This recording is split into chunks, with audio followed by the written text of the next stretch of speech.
عزیزم اینجا کاری داری؟ چرا داداش چی شده؟ میگم اینجا کاری داری؟ بابا من نشستم بالا سر قبر بابام دارم گریه میکنم میگه چیزی شده کاری داری؟ این که نوشته کودک 3 ساله. اوف. خب من وقتی بابام بچه بود مرد. علی خواستم بهت یک چیزی بگم. چی میخوای بگی بگو.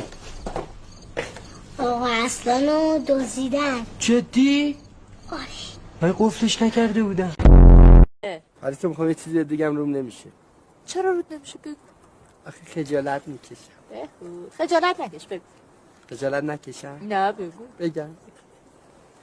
ساعتمو نگاه کن شب رنگه. دیگه چند شدی؟ 8. چند سالته؟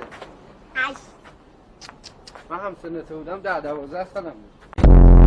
خدا صبر بده. میخواستم بگم که این مراسم با شکوه تمام هزینه‌هاش پای برادرزاده متففا بوده. به سلامتیشون یه گریه مرتب